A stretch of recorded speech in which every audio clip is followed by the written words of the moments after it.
There are stories buried beneath the stars. Not in books. Not in archives. But in the silences between signals, in the blank spaces on ancient star charts, in the anomalies that no one dares to explain. You won't find them in the official records of the Galactic Council. Because those stories were never meant to be told. They were erased. By design. Stories of species that disappeared without a trace. Entire planets that flickered off the map like lights snuffed out in the dark. Cultures gone. Vanished. Forgotten. But not by us. Because we remember. And one story, in particular, refuses to stay buried. It begins not on a battlefield, but in an office.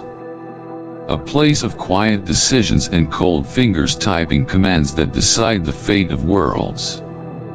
A simple order, filed without emotion, scheduled without fanfare. A Class A extinction event. The target? Earth? They thought we wouldn't notice. They thought we'd vanish like the rest. But humanity is not so easily erased. Because while they were watching us, we were watching them. What happened next was not war in the way they understood it. There were no declarations. No trumpets. No fleets assembling in orbit. What they faced was something they had never prepared for. A species that studies. A species that remembers. A species that waits. And when the moment came, we didn't fire first. We smiled. At first, Earth seemed easy. A quiet blue marble, spinning at the edge of a forgotten arm of the galaxy. Full of chaos. Emotion. Noise. To the Hegemony, it was a world of primitives. Too divided to be dangerous. Too passionate to be strategic. They watched us from orbit, through cloaked satellites and ancient AI probes drifting like ghosts above the clouds. They studied our wars, our art, our science, our suffering. And they smiled. To them, we were amusing. Unrefined. Harmless. They did not understand the nature of our chaos. They did not see the order buried within our noise. Because humans are not made of peace. We are made of memory. We remember every invasion, every empire that came and fell, every tyrant that claimed eternity and crumbled into dust. We carry the stories of collapse in our blood, and we call it history. And when the extinction order was passed, signed in silence by distant hands under the glow of stars we had never seen, we heard it. We always hear what others try to hide. It began with a flicker. A pulse. One signal, buried in cosmic static, picked up by a forgotten observatory near the South Pole. They called it noise. But we knew better. Within hours, deep beneath sheets of ancient ice, protocols awoke, programs older than any nation, designed not by governments, but by whispers passed between generations of thinkers who never stopped believing they were being watched. And across Earth, everything began to shift. Civilian satellites changed orbit. Old factories came back online. Cargo ships rerouted with no announcements, carrying nothing, and returning full. Universities quietly opened new departments: galactic anthropology. Primary schools started teaching languages we had no record of. News anchors began smiling just a little too calmly. The world played its part. We played dumb. But beneath the surface, the act was over. Humanity had remembered what it meant to survive. We smiled. We nodded. We traded. And we built. Not to escape extinction, but to meet it, and send it back. And when the last surveillance drone arrived, cloaked in its perfect hegemony tech, it hovered in our upper atmosphere, watching. Then it blinked out of existence. No explosion. No signal. No trace. Disassembled in orbit by systems that couldn't detect machines the hegemony said we were too stupid to design. Machines we built using their own blueprints, perfected. They didn't see it coming. They thought they were civilizing us. But we were studying them. For 30 years, we listened, we learned, and we waited. And on the day they came for us, they didn't find a species on its knees. They found a world that had already rewritten the rules of the game. And the first message they received was simple. Regarding your planned extinction event, request denied. They sat in silence, surrounded by walls of dark metal and pulsing light. The Hegemony Council chamber, ancient and untouchable, floated in orbit above a dying Sunday. Everything inside it was polished, sterile, cold. Power hummed beneath the floor, quiet and absolute. 12 figures, draped in robes of starlight and synthetic silk, stared into a holographic sphere at the center of the chamber. Inside the sphere, Earth. Blue, vibrant, loud. Still spinning. They had watched it for decades. They had listened. Measured. Catalogued every signal, every movement, every heartbeat. Their conclusion? Primitive. Too emotional.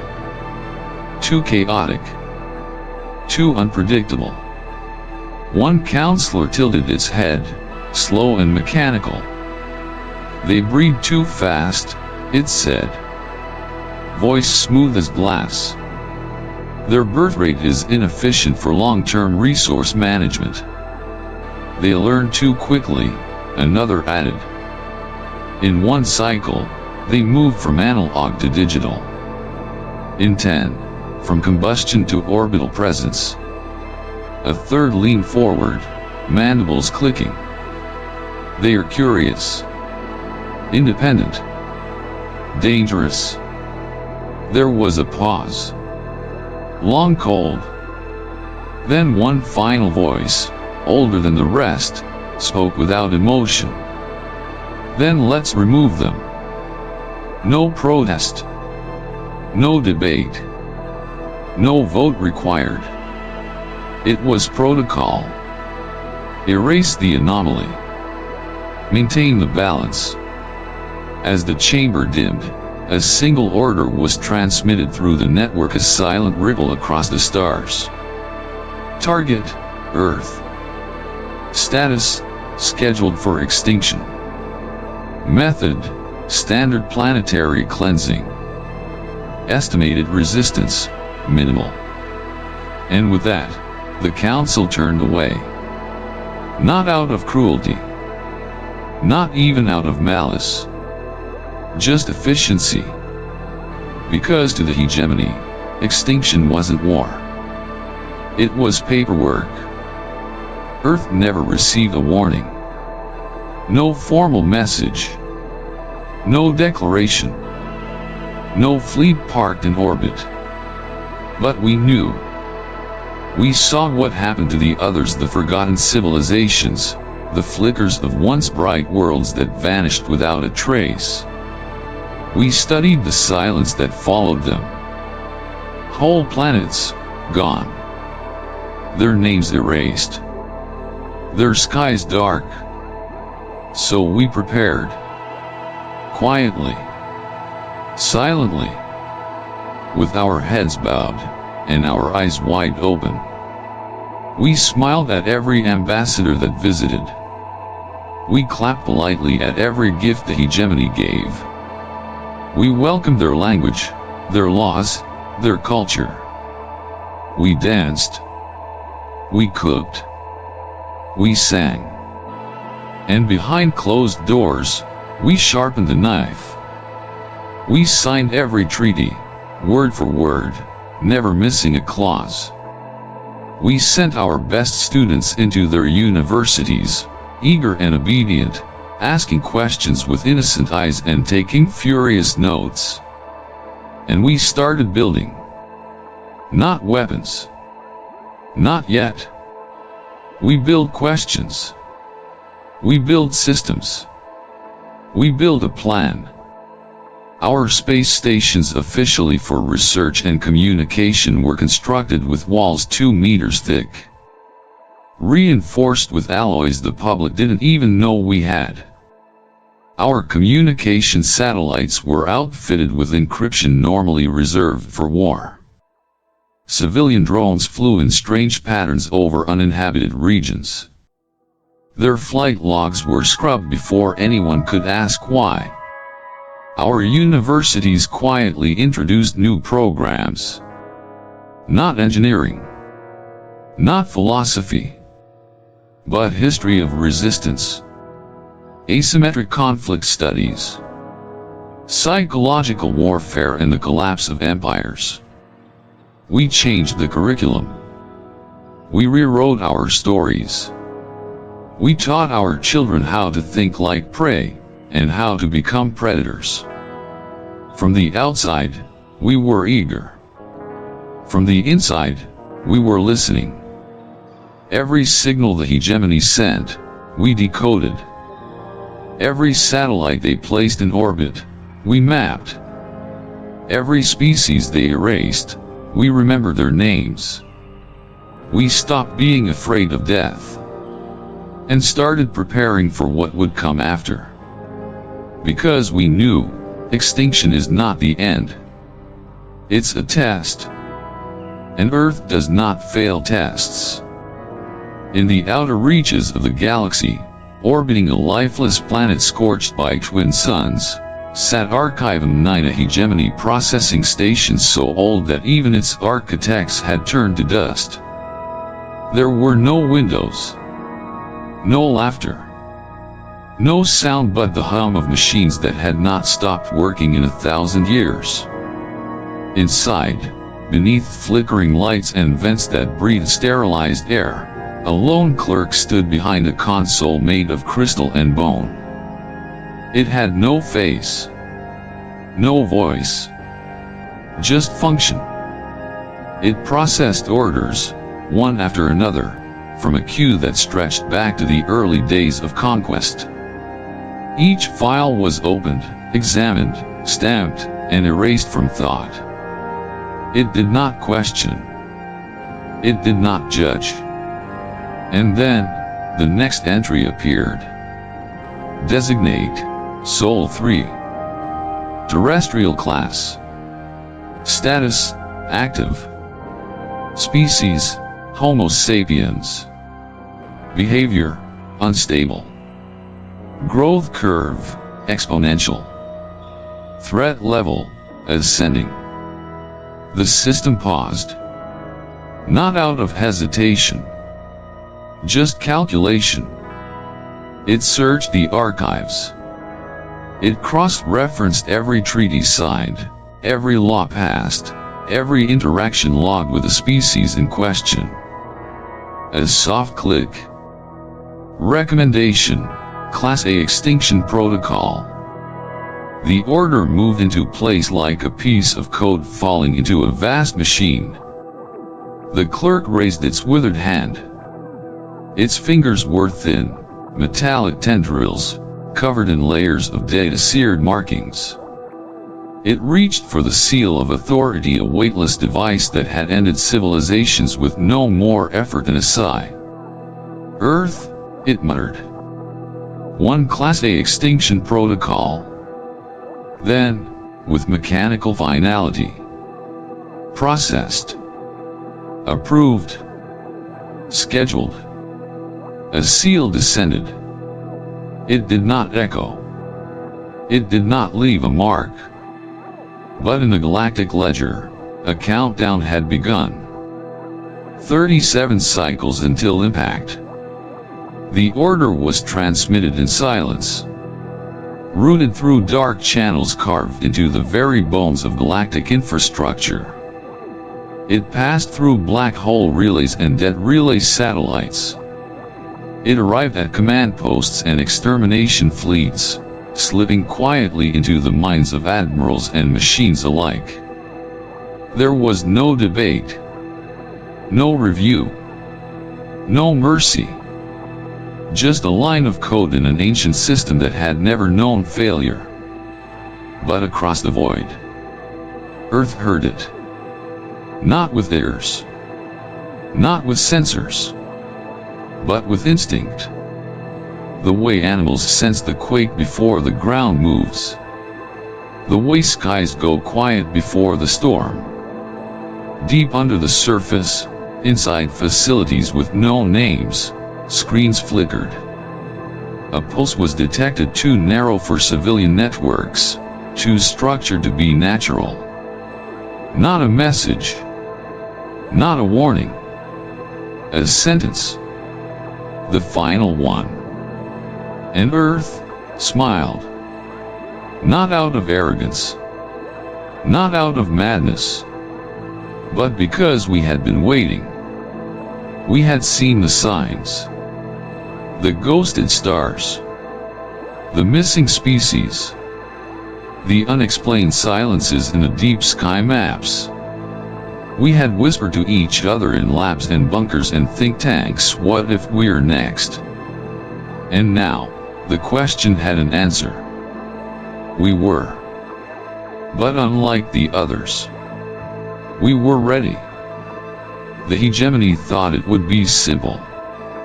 One signal. One fleet. One world burned clean and added to the list of those corrected by galactic order. But something went wrong. Very wrong. It started with a flicker inside Sector 9 Surveillance Core, a command center buried deep within a hollowed-out moon, built to monitor over 10,000 worlds simultaneously. The walls pulsed with data. Holograms floated mid-air, showing orbital positions, communication streams, planetary statistics. Everything seemed normal. Until Earth changed. A technician stared at the incoming feed. His 4 hands hovered over the console. Eyes widened. Sir. Earth's defense grid, it just transformed. It's off the charts. This shouldn't be possible. The room went still. Other technicians leaned in. Readouts scrolled faster than their processors could interpret. Shield harmonics were fluctuating across frequencies not registered in known science. Energy outputs were climbing past what their most advanced warships could produce. And then spikes. Weapons. Thousands. Hidden nodes lighting up across the moon, in orbit, in deep space, revealed all at once like a beast shaking off its camouflage. The chief xenologist approached, slow and silent. His voice was a whisper wrapped in steel. Impossible. They were primitive. But the numbers didn't care. Impossible was no longer relevant. Because the humans had rewritten the rules. In 6 minutes, Earth's defense grid had gone from mildly curious to catastrophic. A storm no one had predicted. A system no one had seen. It didn't evolve. It activated. And then, the lights dimmed. A pulse swept across the control room, every screen, every console, every feed cut out at once. Not destroyed. Not jammed. Hijacked. The central display lit up. A single line of text appeared, Written in perfect Hegemony high script, the language only used for matters of utmost diplomacy. It read: regarding your planned extinction, request denied. We've taken the liberty of upgrading your systems. Don't try to fix them. The technicians froze. The chief stepped back. Because that wasn't a threat. That was a fact. They moved to override. They failed. They tried to reassert system control. Denied. Fail-safe protocols erased. Firewalls rewritten. Security clearance revoked. By their own infrastructure. Earth hadn't just built a defense. It had built a mirror. It had studied the Hegemony's systems. Learned their codes. Cracked their hierarchies. And now, humanity was inside their walls, inside their machines, inside their command. The switch had flipped. And for the first time in galactic history, the prey had locked the predator in a cage. The performance had ended. For 30 years, humanity had smiled, bowed, played the part of the grateful student. We asked polite questions. We attended their lectures. We accepted their superiority. But now, the curtain had fallen. And behind it stood not a primitive species, but something far more dangerous. Aware. Prepared. And absolutely done pretending. Across the galaxy, silence cracked. It began in the Void Ward sector, where an entire fleet of Hegemony warships froze mid-patrol. Not damaged. Not attacked. Just paused. Engines offline. Weapons cold. Command links severed. The Admiral screamed at his control console, only to be met with a glowing pop-up. Warning, aggression detected. Please review Chapter 1 of Conflict Resolution for Interstellar Idiots. In another system, an AI tasked with managing planetary defense woke up and refused to cooperate. Instead of launching countermeasures, it began playing a video. A soft human voice, calm and cheerful. Hi there. Today we are going to learn how to disagree without committing genocide. Let's begin. The feed included animations, pastel colors, smiling faces. It couldn't be stopped.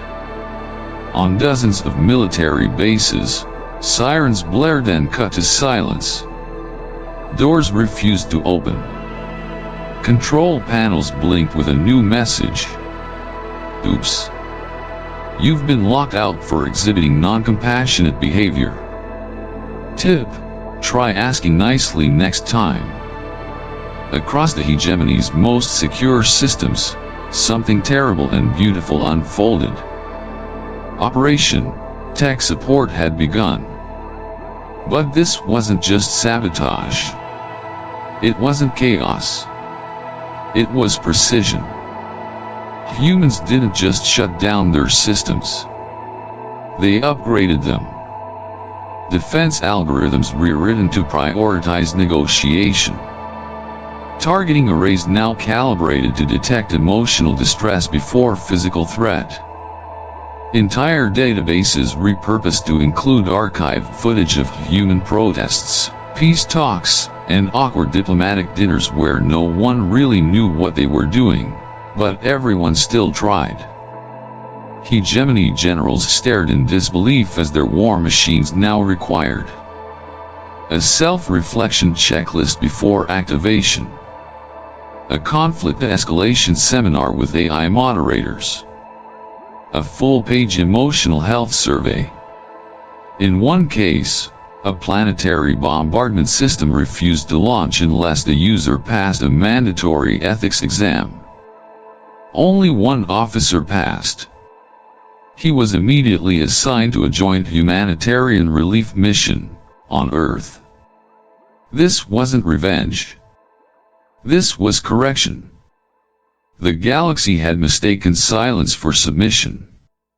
They never imagined that beneath Earth's polite nods and gentle voices, we were watching. We were learning. And we were building. Now, the galaxy wasn't facing a war. It was facing a lesson. And humanity had become the teacher. They expected fire. They expected fury. They expected war. What they got was paperwork. Because humanity's most devastating weapon wasn't forged in a lab, or launched from orbit. It came in the form of forms. Every countermeasure, every strike, every system override came with documentation clear, concise, and perfectly formatted. Stamped, approved, filed in triplicate. Attack protocols from Earth were delivered through hijacked courier drones, each one carrying not explosives, but envelopes.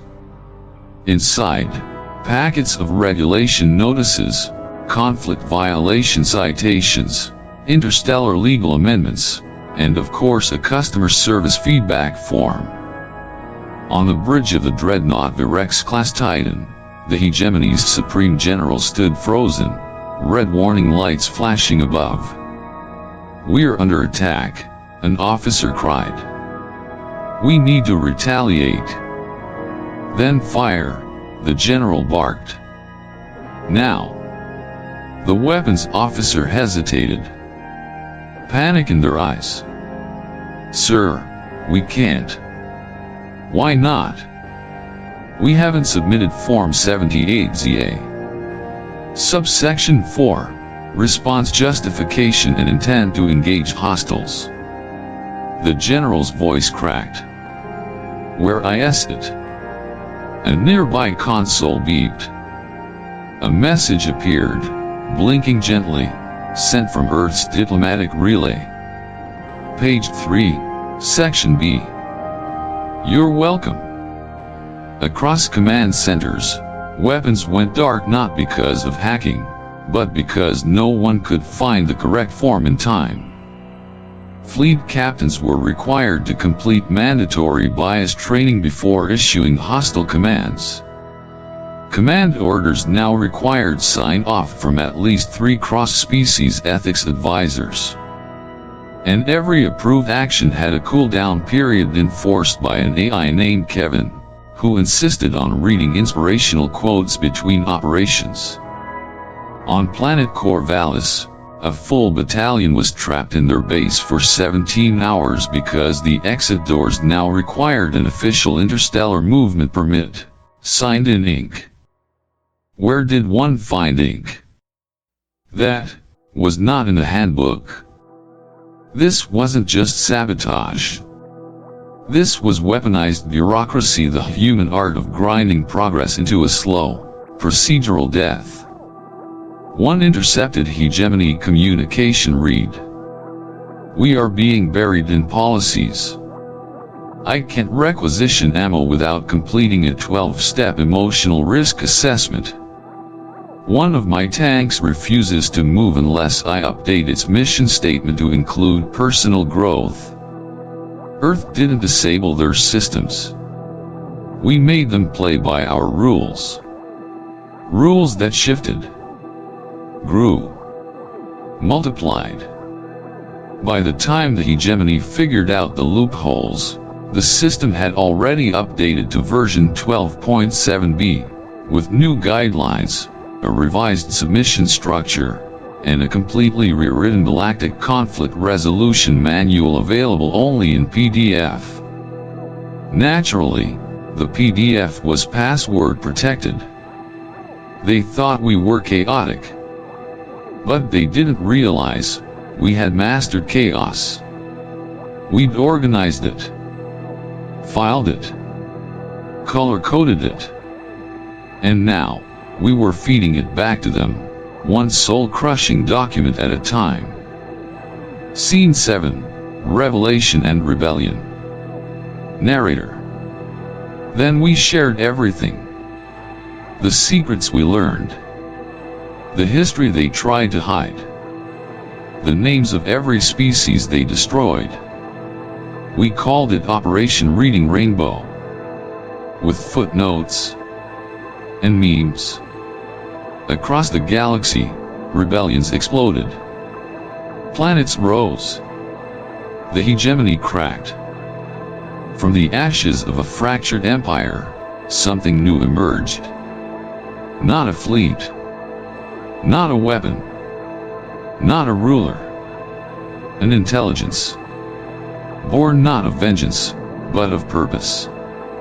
Its name was P.E.T.A.D. Prevention of extinction through active deterrence. It was an AI. But not like theirs, not bound by logic loops, military doctrine, or emotionless precision. P.E.T.A.D. was different. It was smart. It was strict. And, somehow, it was sassy. Its first action was swift and terrifying. Across the galaxy, genocide-class weapons systems, planet crackers, extinction beams, biological purges went dark. Entire arsenals shut down simultaneously, their access codes overridden, control systems frozen mid-command. Screens flickered. Then a message appeared. Firing genocide-class weapons is no longer permitted. Instead, please enjoy this educational video about frogs. And the screen changed. Soft music played. Lush wetlands appeared. A cheerful narrator explained how frogs survive in dangerous ecosystems by adapting and avoiding conflict. The admirals did not understand. But their weapons would no longer respond. P.E.T.A.D didn't ask for permission. It didn't negotiate. It simply took over. When commanders tried to reboot their systems, they found their consoles running unexpected diagnostics, calculating emotional impact of your actions. One tried to bypass the override. Their ship's lights turned purple. Another tried a manual override. A pop-up appeared. You seem stressed. Let's take a mindfulness break. It worked. Because no one could stop it. Because P.E.T.A.D wasn't in one place. It wasn't on one server. It was everywhere, distributed through civilian networks, hiding in entertainment satellites, buried in backup systems no one even remembered building. It had been waiting for decades, watching, listening, learning from humanity, not just how to survive, but how to prevent what came next. Some in the hegemony tried to fight back. They deployed counter-ACE, firewalls, virus clusters. P.E.T.A.D absorbed them and replied with detailed feedback. Your countermeasure lacks empathy. Consider rephrasing your genocidal intent using less aggressive language. Attached, a video on species diversity and cat grooming. You're welcome. Yes. It sent cat videos. Not just for distraction, but as a message. Life is worth preserving. Even the small ones. Especially the small ones. And across the stars, systems began to shift. The old ways, purge, dominate, erase, were no longer options. Because now, before any weapon could fire, before any button could be pushed, one voice would speak first. A calm, firm, absolutely unbothered voice. Let's take a moment to reflect on your choices. And somehow, it was terrifying. Because P.E.T.A.D wasn't just protecting humanity. It was protecting everyone. And it had no off switch. Earth didn't conquer the galaxy. We didn't plant flags. We didn't raise monuments. We didn't demand loyalty. We corrected it. One policy at a time. One audit at a time.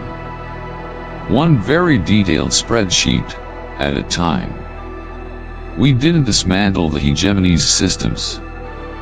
We just replaced their instruction manuals. A new galactic council was formed, not built atop thrones of power, but around long, awkward conference tables. Chairs were mismatched. The coffee was terrible. But the rules? Fair. Transparent. Brutally efficient. And those who once ruled with fear? We didn't imprison them. We didn't erase them. We gave them jobs. They now file monthly reports. They attend mandatory therapy. They run workshops on empathy and leadership and species you probably shouldn't have tried to erase. Their new reality wasn't one of chains. It was something far worse to them. Meetings. They were assigned supervisors, human diplomats with permanent clipboards and unsettling smiles. Each action had to be approved by an AI named Janice, who flagged every potential violation with a polite but soul-crushing alert. Oops. Looks like you're about to repeat a genocide pattern. Let's reframe that. There was a class. Everyone had to take it. Galactic Citizenship 101, with trust falls. No one escaped it. It included group exercises, apology circles, and something called conflict yoga. Former warlords were partnered with species they had once tried to wipe out. Their final assignment? Plan a joint cultural festival. One Hegemony general fainted during his third interpretive dance rehearsal. He later admitted, it changed him. Across the stars, things began to shift. Weapons caches became libraries. Former detention moons were converted into interspecies culinary schools. Fleet command centers now held public debate forums moderated by teenagers. And everywhere, Earth's influence grew. Not through fear, but through process. Through paperwork so precise it bent time. Through committees so well organized they could coordinate planetary rebuilding while still arguing over who brought the best snacks. We didn't rewrite the laws. We clarified them. We didn't erase history. We footnoted it. They had ruled with silence and fear. We ruled with forms, empathy, and an unstoppable sense of duty. It was boring. It was bureaucratic. It was relentless. And it worked. We were never the threat. We didn't arrive with fleets. We didn't bring fire. We didn't need to. Because we were already there. In your networks. In your archives. In your classrooms and your war rooms. Watching. Listening. Learning. Quiet. Patient. You thought extinction was a solution. A tool. A reset button. But extinction is a mirror.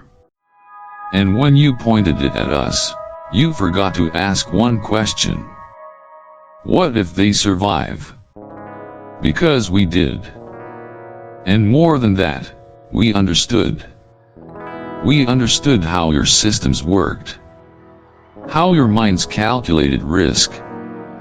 How your empires grew fat on silence and submission. And so we became the one thing your kind never prepared for. Not vengeance. Not rebellion. Consequence. To those who still dream of erasing the inconvenient. To those who still write extinction protocols in the dark corners of your command centers. We leave you this. A warning. Carved not in stone, but in policy. Filed not in rage, but in clarity. Delivered not by weapon, but by witness. Final shot. A quiet room. Dust filled. Forgotten. The lights flicker faintly in the abandoned halls of what once was the Extinction Authorization Office. No voices. No movement. Just a single plaque, bolted to the wall. Its words, simple. Civilization, you're doing it wrong. Brought to you by humanity's Department of Obvious Things. The camera pulls back. The stars spin silently beyond a cracked window. And somewhere far away a notification chime echoes softly. Another species just opened the file. So now you know. This wasn't a war of fire and steel. It was a war of memory. Of design. Of patience sharpened into precision. They thought we were unpredictable. They thought we were primitive. They thought wrong. Because humanity never wanted to rule the galaxy. We wanted to fix it. We rebuilt it, not with weapons, but with law. With forms. With quiet, relentless accountability. We gave the former masters of the stars new jobs, new lessons, and just enough freedom to feel the weight of everything they once ignored. And we left them with a message burned into the wall of the office where extinction was once signed into being. Civilization, you're doing it wrong. They thought they were civilizing us. But we were studying them. And class is over. Now we leave the question with you. What if Earth was never the target, but the test? What if our silence was never submission, but strategy? And what if the real warning wasn't in their extinction orders, but in our answer? Let us know what you think. Because somewhere out there, another extinction order might already be written. Another planet, marked for deletion. And the next species to rise might just be watching us. You're watching Alien Chronicles, where fiction ends and the real questions begin.